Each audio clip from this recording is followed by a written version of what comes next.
Well, for the record, let me just say I have a different view than those statements, and I think most people do. Let me turn now to Senator Kaine, and then we'll turn to Senator Padilla. Senator Kaine is living with this as the Navy looks at Naval Station Norfolk and the flooding in that area and what it portends for his base. So I'm grateful to him for being here. Absolutely. Thank you, Mr. Chair, and to all the witnesses for being here. And I want to talk about Norfolk. Before I do that, I have a question for Dr. Weinkel. I was reviewing your written testimony as well as your verbal testimony, and one of your fifth point is a dynamic system of conflicts of interest among climate change researchers, advocacy organizations, and financial industry anchors the use of implausible emissions scenarios.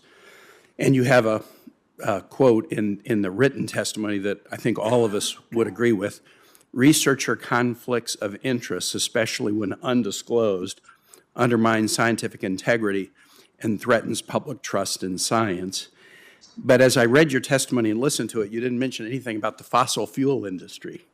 You focused on the financial industry and advocacy organizations. Is there some reason why you've omitted reference to the fossil fuel industry, which often is involved in research that is frequently undisclosed? Yeah, thank you for that question. So I do link to that. I have a reference to it in my written testimony. And one of the most notable works on that area, Merchants of Doubt, became a movie.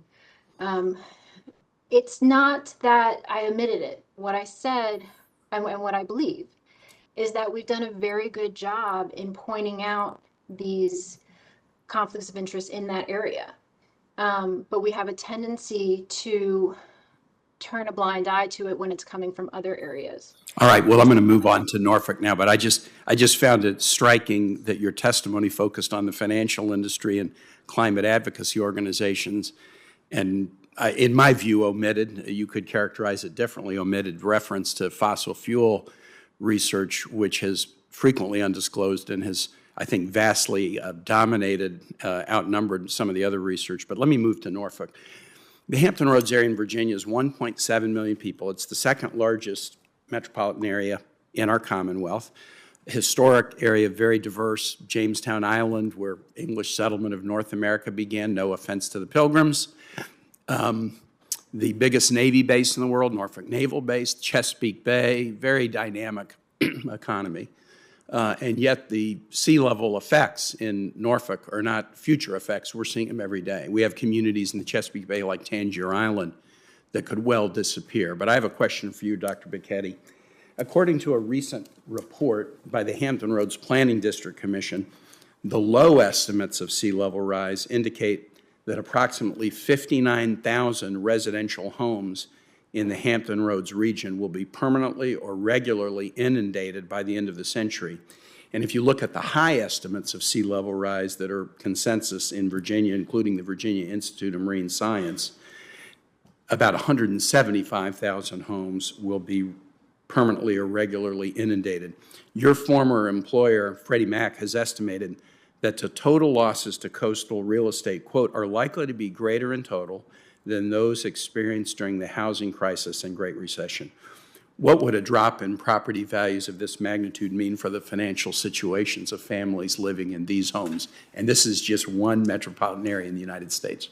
Well, obviously it would be a very catastrophic event. I think Mr. Eby presented some evidence about property overvaluation, current overvaluation of coastal properties, where people are not realizing the risk that they're facing in the future.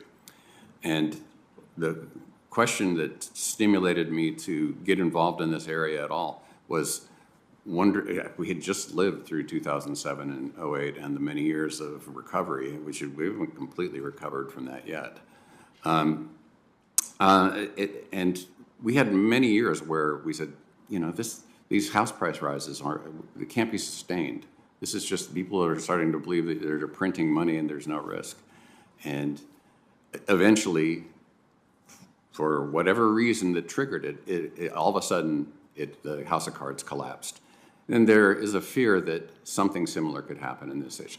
If I could, I have one more question I want to get into Mr. Sure. Eby, if I can. So with respect to our naval base, the estimates on the Virginia Coastal Resilience Master Plan suggest that under NOAA's intermediate risk scenarios, 25,000 acres of DoD facilities in the Commonwealth of Virginia will be in the 100-year floodplain or riskier, and by 2080, that number climbs to 31,000 acres of DoD facilities in Virginia. Has the First Street Foundation undertaken an assessment of flood risk for our nation's military assets?